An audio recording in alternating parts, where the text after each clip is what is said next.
Hello friends, and welcome back to another Treaty United Building a Nation recap. This one is of course for Season 5, and you're going to want to stick around. This has been a mad season. If you do enjoy these, do be sure to drop a like. Let me know you want me to keep doing them. I have good fun. It allows me to relive the memories, but still, it's important for the algorithm. And of course, we are streaming right now over on Twitch, so it's transfer window time yet again. We've got a full sort of quota ahead of us with some lovely budgets to deal with. So if you want to come over there and help us find some new players, then hey, hop on over right now and say hello. The VODs, of course, in full are up on the second channel, link in the description, doing nicely over there as well if you want to watch them in their entirety. As always, I like to focus on the transfers in first. Now, I tend to show them over the course of the whole season in this period because we tend to pick up a lot of players in the middle of the year as well, and this year was no different. So let's get jumping straight into that right now, because as always, there was a lot of turnover. A couple of players that left. Firstly, Cristiano Fitzgerald left to go to Amora for 32k. Basically, we didn't realize he had a Singaporean second nationality. He triggered a clause in his contract, boosted his wages up massively, and we went, yeah, no, he's not going to be worth it. And then Amora came along and said, hey, we'll give you more money. So hey, we did it. Aaron Bolger was also sold to Dundalk for £14,000. So, you know, giving back. Callum O'Dowda spent the season out on loan at Waterford. Didn't really get many games for them either. So yeah, he will probably be leaving soon. We also sold Idris Kanu to Burton at Albion for just over £100,000. We weren't really expecting to, but we realized we weren't actually going to extend this contract most likely in the end of the season due to his poor crossing ability, and it was really letting us down in certain areas. So when we had the opportunity to sell him for 100 grand instead of letting him go for free, we decided to jump on that wagon fairly quickly. So GG Burton Albion, thanks for the money. And the other player that left us was Damiko Duhaney. This is a strange one because on the face of things, he should be a really good player, but for whatever reason, he just did not suit our style of play at all. So when the opportunity came up to sell him to Dundalk for £135,000 for a player that we got for, I think it was £8,000, I was willing to do the deal, and he went off to Dundalk. So, you know, giving him to another Irish side as well, even if they were a sort of domestic rival at the time, more than happy to do the deal. More money for us. And now onto the ins, and this is a long old list. We've actually spent some money this year. First player that came in though on a free transfer was Eunice Tafiki, came in from Den Haag, left-sided player, pretty solid, useful option for the future, 19 years old. We went back and got Antoine Noose back from Strasbourg just to give us a bit of extra depth at right back, particularly with Damiko Duhaney moving on, and he is actually still here and will be until the end of next season as well, because why the hell not at this point? He's a useful player to have around the club, so we thought, we'll bring him in. Turns out I forgot we had Kai Kennedy on loan from Rangers as well. His contract will expire soon. Hasn't really featured much. Didn't manage to contribute a goal or an assist over 13 appearances for us.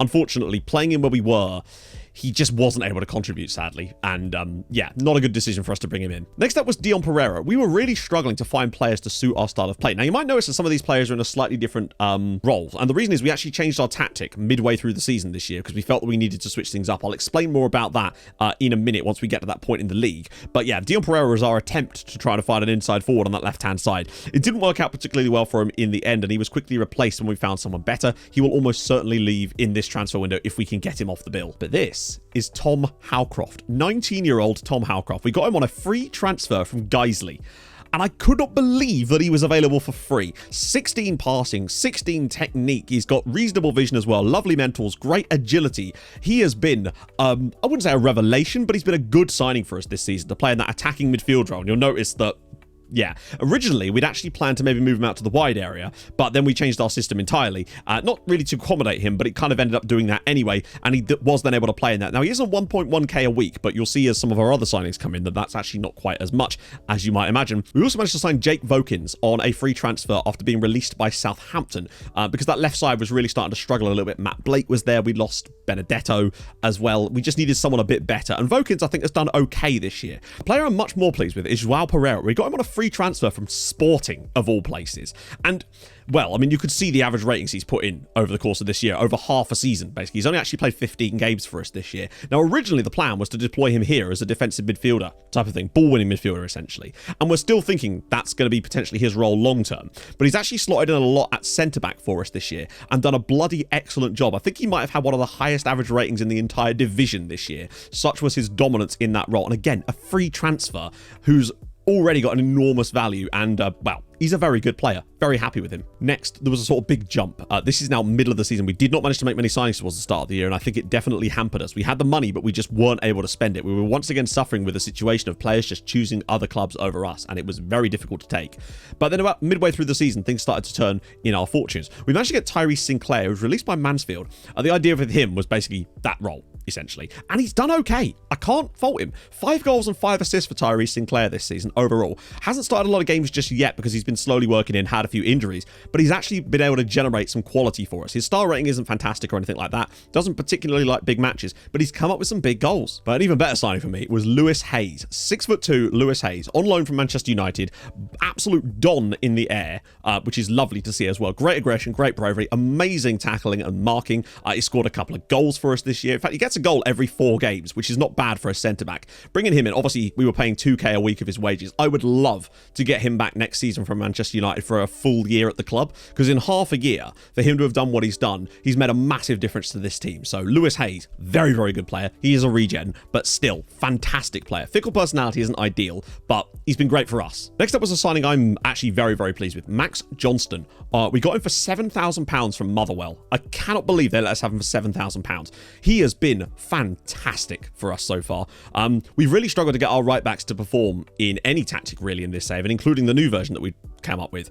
But Max Johnston just took it, and he can play on both sides, which is really quite important. He's managed to grab 5 assists so far, which is not bad from fullback, including 2 in one game at one point, which was brilliant. The crossing he's got is superb. He just does the stuff. He's defensively stable, but he's also capable of putting in a lovely cross or two, despite not having the most pace. He's just such a reliable player. Despite the lack of consistency, he just does things for us. Next up is possibly our most expensive signing of the save so far, Eddie Lovett. We got him for £150,000 from Sutton United. So basically, here's the story. When we signed Tom Hellcroft, we noticed that his agent also represented a load of other players that were at sort of lower league / non-league clubs, not always non-league, like League 2 and below. And they've been generating some absurd talent. Giga Chad agent, Jackson Mills, big shout out you. So we noticed that he also represented this guy, Eddie Lovett. Now, originally the plan, and it still kind of is with Eddie, the useful thing about Eddie is that he can actually operate in all 3 of these positions. But we actually like him as a box-to-box midfielder because he can really get from deep and do stuff. And you'll see so far, 4 goals and 3 assists in barely any league appearances because he's only had half a season here. He is ridiculously good. And to get him for 150k from Sutton United, I think is an absolute steal. And then we spent a little bit more money. This time on Connor Panini. It's not actually his name, of course. His name, what is his name? I've actually forgotten it. Connor Panini, or Panny. Panny? We call him Connor Panini, needless to say. £40,000 from Gateshead. Now, Connor Panini took a little while to really settle into this team, but once he did, the assists just started rolling and rolling and rolling. It was incredible. Another player with a slight consistency problem. We've really not seen that much from him lately of that. He's been absolutely flawless, and he looks a tiny bit like I'm Alex. Next up, free transfer, Gerard Boytel. He's really just a striker potentially for the future. We picked him up because we could. Boulogne were basically giving away for free, so for £160 a week, you can't really say no. We also, incredibly, were able to sign Tyler Morton on a free transfer from Liverpool. Now, honestly, I don't think he's going to find much game time at this club. He just doesn't suit our style. We just decided to take a punt on him and bring him in anyway. If we could move him on for any kind of money, I'd be happy with that. It was just to see if we could, really. But yeah, I don't think he's going to really do much for us, sadly. Next up, though, Josh Hines. This guy is ridiculous. We got him on a free transfer from Hull City. He's on £325 a week as a fringe player, and he's managed to bang 10 goals in 17 appearances and 4 assists as well. 7 in 10 in the league. He is insane. And I think the thing that makes him so good is he can play on both sides and technically through the middle, but we haven't really produced much from having him. We haven't used him there really, but having him on both sides, he just constantly pops up with goals. He is absolutely brilliant. I think he's our 2nd highest scorer despite having only played half a season at the club. Star rating be damned. The guy has been absolutely ludicrously good for us this year, and I'm so happy with him. Him and Ali Regba, of course. Ali Regba still knocking about doing things. He's got Regba vibes, that player that maybe just performs above their attributes, and he is the definition of that, both in Europe and domestically. We also got this guy, Andrea Matsia, on essentially a 2-year loan from Bologna, and I mean, weirdly, he didn't actually settle in that well. Had a lot of injuries initially and struggled to really break into our first team, amazingly, at any point. But he did start to come good towards the end of the season and scored 2 very crucial goals towards the end of it. So I'm looking forward to seeing more out of him next year, particularly if he learns English and starts to get more bedded in. But, I mean, you could see why we wanted him on loan. And while we were at it, we also went in for Hilner Freya Karlsson, as we were really looking for a right-sided player to sort of complete the set. Now, he has managed to bag a couple of goals in the league in a few appearances, so relatively happy with him as well. Again, it's a loan. We've got him for a year and a half. We'll just take what we can get. And now, probably the biggest signing in terms of outlay for wages and maybe even of importance. Very, very late in the year, though. And this is Bart Verbrugen, a Dutch goalkeeper. He was released by Manchester City, and we were able to pick him up on a free transfer. Now, he is on £3,000 a week, which makes him by a comfortable margin our highest paid player, which was obviously a big deal for us at the time. And we were like, do we really want to be replacing Ashby Hammond? But yes, we do. He has been a lifesaver since joining us in late August. He's only played 7 league games for us, but he's only conceded 3 goals and got 4 clean sheets in the other matches. So he's been absolutely absurd. He's not conceded more than a single goal in a game so far. He's already saved a penalty in there too. The guy is actually getting good ratings for a goalkeeper. We're getting him working on his reflexes as well, but he looks like he could be the absolute don of the goalkeeping department for us. So on a free transfer, I absolutely love this guy, and I'm very, very glad that he's made such an impact in such a short space of time. And the likes of Evan Dunn and Saitama, a lot of them, unfortunately, as you can see, just haven't been able to, they just weren't as good as we thought they were. As we've improved, they haven't, although rather they have, but their potential ceiling just wasn't there. It was compared to our original squad, but just not anymore, sadly, and they'll probably all leave this summer. That is except for Nathan Daly, who is definitely going to be a player that I'm still wanting to keep around. He looks like the brightest tool in the shed so far that we've had, still managing to hold a relatively solid potential ceiling in spite of these new arrivals, and developing quite nicely despite not getting a huge amount of game time. A few substitute appearances in Europe and in the Cup. Maybe a loan spell could be good for him for next season, now that we actually have more options to loan him out to, but he does have that injury proneness, unfortunately. But still, I think there's still a player here, and the same kind of applies for people like Jack Aerosmith, who again has got the ceiling for his potential, but he needs to get a loan spell next season, I think. He's played a couple of cup games for us this year. Did actually score a goal in one of them, which was nice for him. But again, we need to see more out of him, and I think the only way that's going to happen is with some loaned football. Maybe in the second division, maybe lower. Now, as for our youth intake this year, you can actually see it, unfortunately. We were promised a golden generation, a 5-star youth intake, and this is what we got in the end. So that was good. And as you can see, again, our best 3 players, we got another goalkeeper in Ryan Hegarty, who's fine, but again, this is not a golden generation, sadly. We've got Andrea Mccarthy, a ball-winning midfielder, he's got okay tackling, but no strength. And he's very diminutive. I wouldn't expect to see much from him in there. And arguably the best of the bunch is Gary Keane, who actually does have good tackling and aggression to start with. But he's not the best in the air. He's okay. He's probably the best of the bunch, but I was expecting a lot more when I saw we were getting a golden generation. Particularly as the 2 previous youth intakes have been predicted crap, and they were crap. This one was predicted good, and it was crap. So, the league. This season's league has been bizarre, to say the very least. We really, really struggled to start things off. Got ourselves a 1-1 draw, actually, away in the first game against Dundalk, which is a pretty good result, with Zenzola banging one almost immediately after we fell behind. But then, a 2-0 defeat to Sligo Rovers, followed by a 1-1 at home against Derry City, and all of a sudden, we got 2 points from our first 3 games, and we're already 7 points off the top of the league, because Bohemians flying away with it. But we then did break our duck with Zenzola's 1-0 victory over St. Pat's Athletic to give us a bit of hope, but then we went and lost away against Drogheda. Really, really bad. One of the worst sides in this division. To lose there as well and only have 1 win in our first 5 was not good, and then we turned that into 1 win in 6 with a 0-0 draw against Shamrock Rovers, and we were really in deep doo-doo at this point. We only have won 1 of our first 6 matches. 6 points from our first 6. We were, I think at this point, already 12 points off the top as Bohemians had won their first 6 league games in a row. And the title was already looking beyond us at this point. And it was at this point that we decided we needed to change things up tactically. It was just an inevitability. It had to happen. So I'll actually run you through what we changed. So we moved to a more traditional sort of 4-2-3-1 because we had a lot of strength in attacking midfielders, and it just wasn't working for us anymore with our previous style. Now, it's a more sort of slow, methodical style of play, but we do still pass into space from time to time when we want. It's more focusing on sort of slower build-up, trying to provide little gaps, and actually play some extremely nice football. At times we've played, well, I'll let myself describe it. Everything about that was sex on wheels. Go on, Nicola. But it's really quite standard for the most part beyond that, but it just seems to have benefited us. Playing the Zenzola as a deep line forward, it took him a while to get used to it, but once he started to click and actually get used to the role, things definitely improved for us quite dramatically. And that managed to get us back into some good form. Admittedly, it was a win away at Longford, who were comfortably the worst side in the division this year by a comfortable margin, so it wasn't really a huge surprise. But then things did actually improve as we went and beat Dundalk 4-1, and suddenly I felt like maybe there's something to this, with goals from Asante, Regbert, and of course Tommy Hellcroft. I think that was his first goal for us, and oh my god, what a screamer. But Dundalk had also struggled to start the season with any kind of real flair either, and then we immediately went back to, well, just sort of nothingness again against Shelbourne. We were on a bit of a run of games where we just could not seem to break through despite how well we played. But then a sensible result in extra time, it was against Cove Ramblers, put us through in the cup. Not that we were super bothered about that anyway. And then we did manage to go away to Shamrock Rovers and grab a victory there, coming from behind in this one too after falling behind on the 5th 59th minute with Zenzolo and Idris Kanu putting us back in it. So that was a good result for us. Sort of helped us, but then we went out of the EA Sports Cup, which we didn't mind about, to be honest with you, but then failed to do anything at home against St. Pat's Athletic. So it was back to being crap again.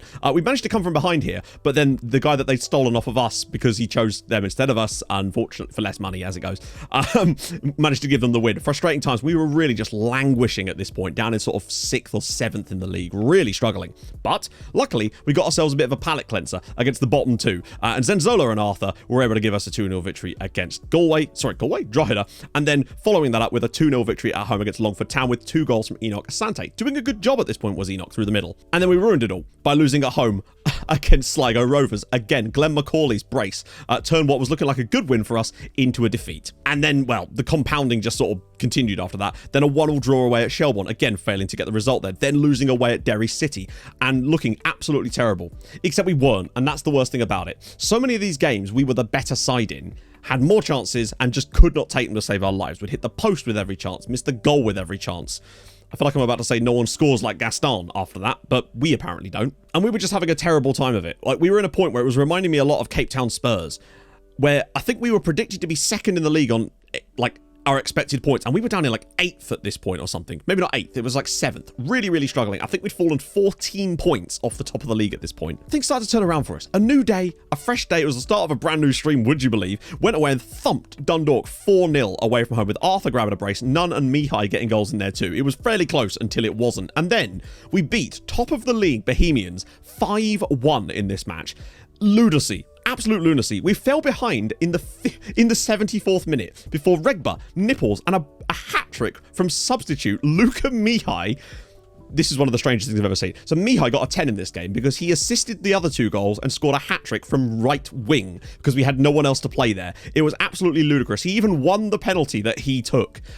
I've never seen a performance like it from a player to come off the bench, get 3 goals and 2 assists and win your own penalty, which you then converted. Mental. So yeah, the 5 goals in the final 15 minutes of that one certainly helped us turn that one around a little bit. And all of a sudden, I started to feel a bit more confident. As then, yet another top side towards the top of the league, a 3-1 victory this time against Scamrock Rovers. We were actually starting to fly. Kanu, Hellcroft, Zenzola grabbing the goals. But once again, you'll notice here, we'd fallen behind in a lot of these matches. We were very good at doing that. Then Bohemian again. We fell behind. Managed to come back and grab ourselves a point in this one. Yet again, we have come from behind. Good lord. Should start calling us the doggy style specialists. And sadly, though, it was a draw against Sligo Rovers, who were having a good season at the time, and once again, we came from behind to grab ourselves a point. Then St. Pat's Athletic, it was slightly different this time. Ali Regba's early penalty, Sinclair gave us another one, and, well, a late goal from Matty Smith wasn't enough, but all of a sudden, the form was starting to change. The team had finally bedded into the tactic. They were starting to get used to this style of play, and it was making a huge difference. And then a Tom Howcroft early goal allowed us to sink Bohemians for a second time this season and start to claw that gap back slowly. As it got to the point where there was like 5 different teams battling for the title, Bohemians still had a huge gap, but everyone else was just waiting for them to drop off. And then sadly, we kind of ballsed it up. Unfortunately, 2 goals for Stephen Kinsella gave Drogheda a 2-1 victory, and this was a game that we had to win this to stay involved in the title race, really, because it was looking bleak at that point. I think that put us back to 8 points behind the top. But then something just flicked in us. Once again, we came from behind, this time away at Longford. I mean, Carlson with a goal, Lovett with a goal, Mihai with a goal. We then got the 1-0 victory over Shelbourne with a goal from Tyree Sinclair. We then parlayed that into a 2-0 win against Scamrock Rovers away with Booty and Nunn getting the goals. Now the team was starting to click. We then went out of the FAI Cup. We didn't really care about that at all. We were resting players out for the league. And then we went and beat Sligo Rovers. We needed that. 2 goals this time. Hines and Sinclair teaming up again. It was at this point, really, that Hines and Sinclair had started to really bed into the team and started banging goals in. Zenzola had been training more as a deep line forward, and he was doing great at it, and it really made a difference. We then had a lovely long break before coming back against Dundalk and beating them 3-0. Hines, Carlson, and Zenzola with the goals. Even though Hines was sent off, we scored immediately after that with 10 men, and we just looked unstoppable at this point. We got our revenge on Drogheda with another brace from Nicky Zenzola. He was flying at this point. Then St. Pat's Athletic, a 4-1 victory. Lovett with a brace. Hines with a brace. Mark Campbell got one in between there, but it wasn't enough. We were just on fire. Then Derry City away from home. Hayes and Hines, this time with the goals. It just continued. Then, though, we had the most important game of the season, away at Bohemian. We'd actually managed to get above them by this point, based on them dropping points. A 0-0 draw was what we got in the end. But wow, Bart Verbrugen saved a penalty in this match. I'm just going to show you the actual stats for this game as far as we did not deserve anything from this match. They didn't hit the target enough, but Connor Livingston's penalty in the 75th minute, which was saved by Bart Verbrugen not long after he joined us. It might have even been his first game for the club, actually, now that I think about it. It pretty much won us the title at this point. We still have work to do, though. With 2 games to go, we then knew that based on that, we just needed a single win. And who would we play next but bottom of the league, Longford Town? And a 5-0 victory for us was enough to see us seal our second title in the top flight. From 14 points behind, we'd clawed it back. Incredible. Matsia with a brace in this one, Hines getting a goal, Zenzola in there, and Hayes to boot as well. And we finished off with a lovely 2-1 victory away at Shelbourne. Enya scored, but it didn't matter as Zenzola and Matsia scoring again. Matsia scored 3 goals in his final 2 games of the season. Just incredible. So yeah, we actually managed to pull it out by winning 10 of our final 11 league games, and the only draw in there was away at our main title rival. Absolutely mental scenes to come from so far behind. And you can see in the end we actually won it by 5 points over Bohemians, which is mad when you consider where they were at one point and where we were at one point. The goal difference certainly helped in that one too. At one point though, there was I think 3 points separating the top 5 teams in this league. So I don't know how we've ended up finishing 19 points clear of Scamrock Rovers. So bad did it get at Scamrock Rovers, they sacked their manager and appointed Troy Deeney, who's not had the best time of it so far. Neither have Longford Town though, as you'll notice. 15 points, 4 wins and a minus 55 goal difference. I think they've conceded over 80 goals this season. But yeah, 85 goals conceded there was kind of nuts. We really did sharpen up our defence though. That was one of the key things for us that did the trick for us, I would say. All 3 of the highest rated players in the league were our centre-backs. That's a good sign of how our defence has improved this season, which was really, really nice. Took a little while to get going. Dundalk did eventually sneak back into that final spot. However, they will not get Europe next year as a result of 2 sides outside of the European places competing in the cup final. God, we need more European places and soon. In the second tier, as you can see, Waterford up. Only just though, but you know, Galway, Finn Harps, Bray Wanderers and Cork City finally. Oh, UCD just missing out there. Wexford didn't finish bottom. For the first time in I think about 4 years, Wexford have not come bottom. And that dishonour goes to Athlone Town on this particular occasion. We also had a Christmas quiz this year. And that went well. I've just inhaled it. Sorry, chap. You know, when your esophagus stops working and you inhale water. From what I know, wine for lubrication. Good God. Yeah. Oh, sorry, love, we're out of lube. But don't worry, I've got a 1963 Chateau Neuf de Pape, so I can Chateau Neuf your flaps. Now, obviously, we've played in Europe this season too, so we'll talk about that in a sec. But I just wanted to give you an idea of the financial situation we're in right now. Still got £4 million in the bank. We're still well within our wage budget, which is now, well, you can see, we've got basically about 12 grand in wage budget to spend at the moment as a result of the end of our season. £2 million in transfer budget. It's a lot, but it's very hard to spend when we've got money, but players that we would be able to afford with that money are either too good for us or just won't come in the first. It's just, yeah, it's a tough one to be in right now. So we played Krasnodar in the Europa Conference League knockouts. You probably already knew this was going to happen. We lost 3-1 in the first game, but Ali Regba gave us a lifeline in this one as well. We thought no chance, but then we went away, at home against them, 4-1. George Nunn with a hat-trick, including 2 goals in extra time to see us qualify for the quarter-finals of the Europa Conference League. Mental scenes. I couldn't believe we'd beaten Krasnodar 4-1 with a George Nunn hat-trick. Sensational scenes. Unfortunately, though, in the next round, we were put to the sword in the end by Ludogorets. In fact, it was 5-1 on aggregate in the end. Now, that might seem strange, but they actually got to the final in the end. I think they were beaten by Leicester City in the end. So I think losing to the eventual finalists so comfortably, it's certainly a pretty good year for us in Europe, and it did great for coefficient work. But as a result, of course, of us not qualifying for the Champions League last year through the league, we then had to worry about the Europa Conference League qualifiers and starting so early, which we did. We played against Balkani first of Kosovo. Only a 1-0 victory away from home with Josh Hines, but then thankfully a 5-2 victory at home. We were actually 4-0 up before they started coming back, but we did eventually manage to win 6-2 on aggregate to cruise through to the next round of the Europa Conference League. Then, though, we played Rook of Ukraine and actually went to Ukraine and won 3-1 with Zenzola, Hines and Sinclair. This is where they really started to make an impact, giving us a huge result there. And then in the home game, Tom Hellcroft, 4-1 on aggregate through to the next round, where unfortunately things went a little bit wrong. We were expecting to play against Austria Vienna, but incredibly, EFK Mariam of Finland were able to beat them and were able to come through against us. We then had this game, unfortunately, where we won 2-1, but as you'll see, we probably should have scored more goals in this match, sadly. Lewis Hayes gave us the lead, but unfortunately, Emil Tending gave them an equaliser before Eddie Lovett's late goal at least allowed us to win the match, but we should have scored more goals in this match and shouldn't have allowed them to be in it as much as they were. And sadly, in the second leg, we got exactly what happens when you don't take your chances, unfortunately. They were 2 goals up inside 15 15 minutes. We then got one back through Tyree Sinclair. They went back in front through Usman Saleh, and all of a sudden it was 4-all on aggregate, and I had no idea what was going on. They were just scoring every chance they got of it, essentially. But the worst and the most annoying thing about this is we had a goal disallowed. I don't know if I'll actually be able to show you it here because it doesn't show up as a goal disallowed in this thing, and it's going to be hard to find. Essentially, a free kick was whipped in by Sinclair, and it went straight into the back of the net. It was disallowed for offside because of a player that was in the line of the free kick. But the amount of times I've seen shots from range given as goals when there's clearly plenty of opposition players in the way that aren't given offside, but this one was. It was very, very frustrating, and that would have allowed us to potentially stay in Europe, but it happens, and we then eventually, as you can see, got knocked out by them.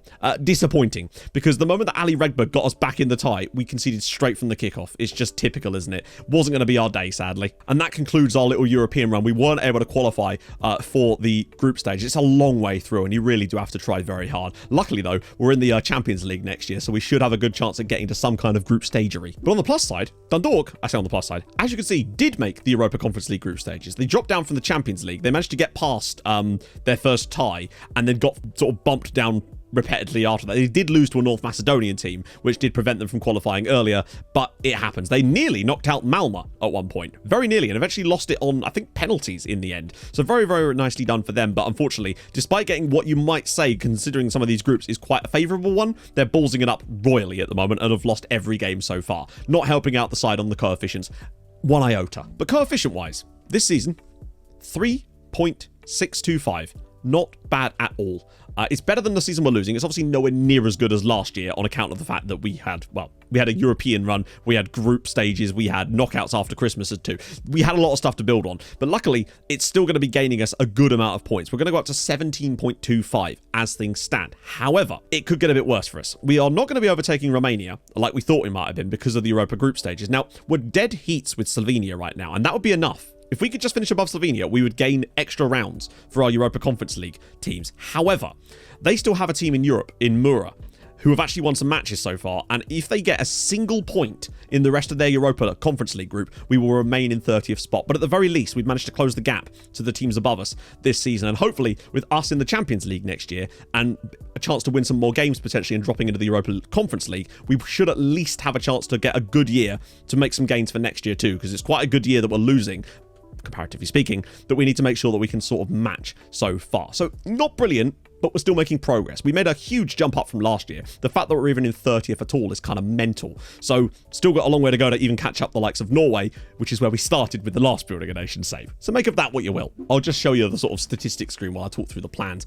Plans for next year, essentially. We need to find, although I do like what Zenzola's done towards the end of the year, we need to find a striker who's more consistently good, basically. Our strikers just aren't good enough. Zenzola's been the leading man towards the end of the season. He's finally started to catch up with his XG now that he's been training the role more. Now, I would say he still has contributed to 19 goals this year. 7 assists and 12 goals is pretty good, but I think we can do better than that. We're starting to find a bit more fluidity in the wide areas, which is good. We've got a right back that's a solid option, but I think left back is another area that needs to be strengthened because beyond Blake, I mean, Blake's really a backup at this point. Volkins isn't really going to be a world beater anytime soon. I think that's an area that we need to invest heavy money into. Centre-backs are looking spectacular as well.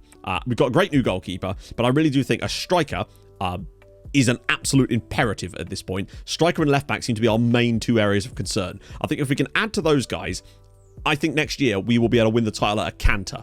And it'd be nice to actually not have to stress about the title because we've really struggled in it for the last couple of seasons with all the extra fixtures. And that's not going to change, but it's something we need to really kind of put on the back burner and be able to win games without really trying in the league. We're not there yet, but maybe this year is the year that we take that step. But in theory, other Irish sides will improve as well. There we go. I've tried my best to sort of show what I can in these videos. It's always tough to know what I can and can't show because it's been such a long period of time as well with Christmas and that. It was hard for me to remember certain goals that I could click and be like, hey, look at this fantastic goal because it has been such a long time. So hopefully that you don't mind that too much. We should get back in, we're back in the swing of things with streaming. So these videos should be more regular over the next few years. Hopefully I'll be returning at the end of season 6 to tell you, yes, we're having a great time. We've won the league at a canter and we're smashing it, I don't know, Europa Conference League group, won every game or some crap like that. That'd be fantastic. That's what I want to see. And I don't know, maybe Zenzola's turned into prime Ronaldo. You never know. Anyway, if you've enjoyed this episode, and I hope you have, drop a like. That'd be superb. If you're new to the channel, subscribe. I stream on Twitch Tuesdays, Thursdays, Saturdays. I'm streaming right now. Go join us over there and have fun in our transfer window. And yeah, I'll see you guys in the next recap video or in some Nordic nomadery. See you guys soon. Hold your gun. Capybara. Bye-bye.